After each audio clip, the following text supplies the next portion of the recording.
Trevor, for agreeing to be our student in residence on these sessions.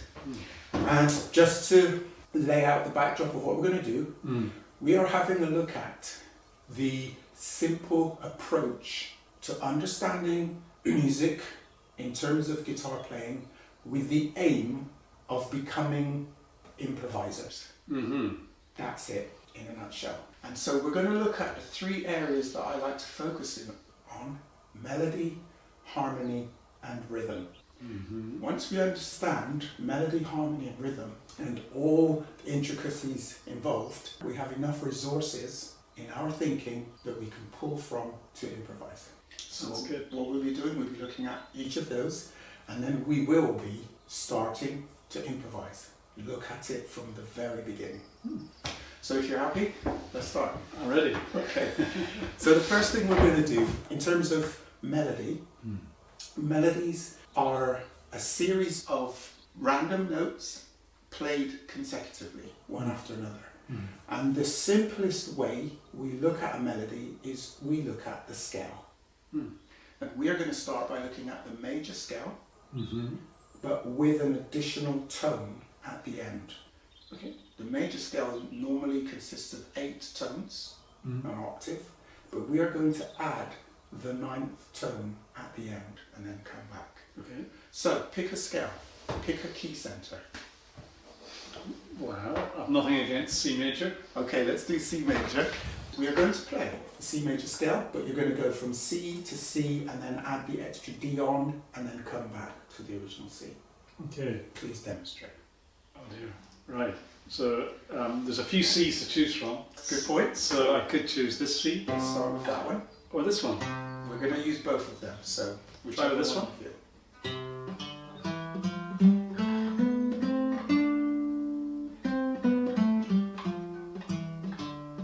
Perfect. There you have your C scale with the added 9th. Good. Now, will you please play that same scale again, but from the second position which you identified, Right. which is the 3rd fret on the A Okay. string. That's it.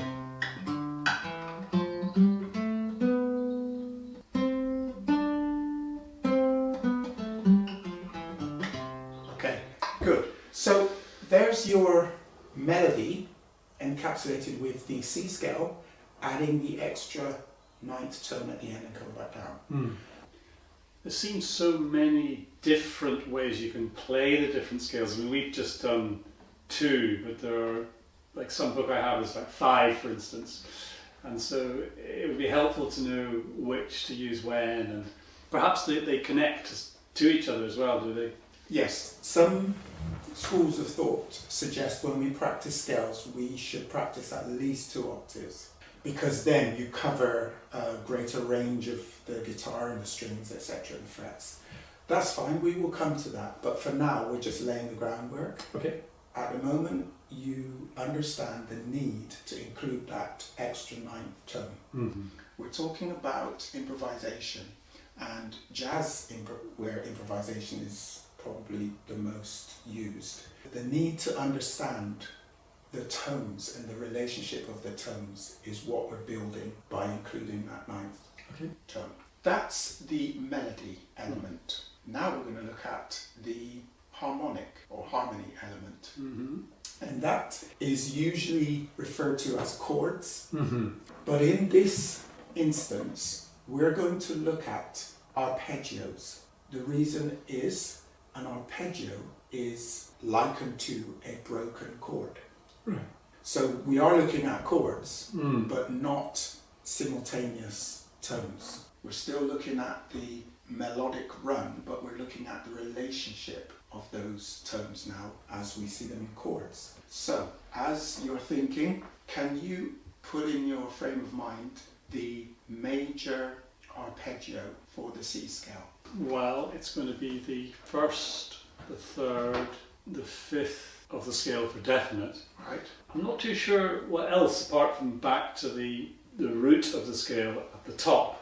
So you can put lots of other things in, I'm sure. Very good, and we are going to put a few other things in now. Right. Because you correctly stated that the arpeggio consists of the 1st, the 3rd, the 5th, and the 8th. Yes. But we added, when we did the melody, then we did the scale, A ninth. we added the ninth.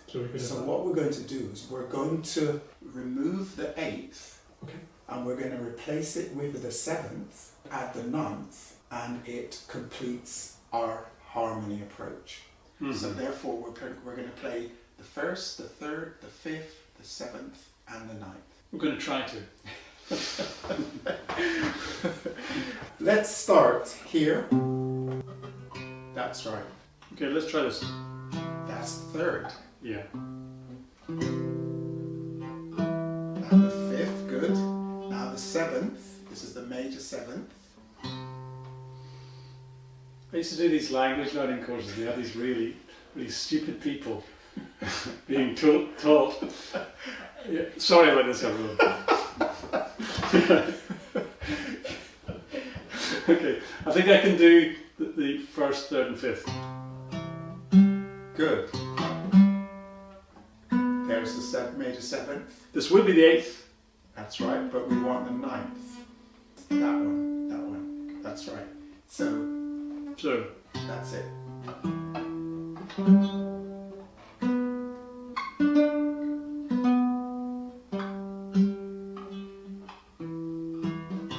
Lovely. There you have it.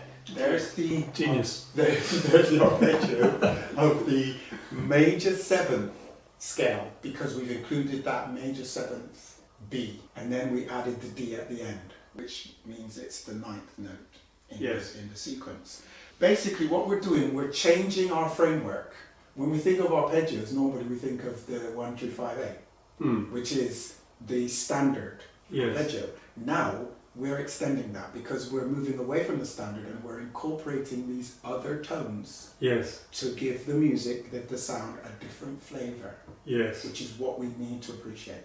Right, so we've done it from the E string, 9th fret. Now we're going to do the same thing You'd say that.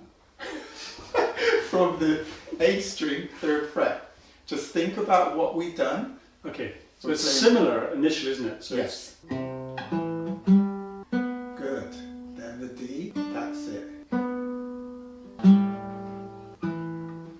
Lovely. All right, you got that? yeah, it's very slow though. That's okay. In terms of understanding and computing, if you think about the notes as well as what you're playing on the guitar. The guitar is an interesting instrument because you have effectively 6 mini keyboards laid out for you. And different to the piano, the notes are not that readily recognizable. True. So what we're doing here is we are familiarizing ourselves with not only tone but position as well. Yes. To evolve with this improvisation stuff, it's a lot by ear, but you do also need to know what each of the places on the keyboard are named. Was that fair to say? Yes. Very good. Yeah. Okay, so that's the major. A question. No, it's just you said we're going to talk about melody and now we're going to talk about harmony, but what we've still done is notes one after the other, albeit in an arpeggio. How does the arpeggio connect to the idea of harmony then, which is notes at the same time? So basically what I should have said then, thank you for that clarification. We're doing a melody, we're going to do harmony, but what we're doing is the in-between. Right. Between the melody and the harmony, which is what the arpeggio is, because the arpeggio is the broken harmony, still displayed as a melody. Would it be something special to the guitar that harmony can only occur between strings? Obviously you can't have a harmony of 2 notes on the same string. That's right. They haven't developed that yet. So your arpeggio, if you're harmonizing along that arpeggio, you can only be harmonizing between notes on separate strings. That's right. Yeah. Very good. If you're interested in the continuation of this series, please contact info@life-4-music.com.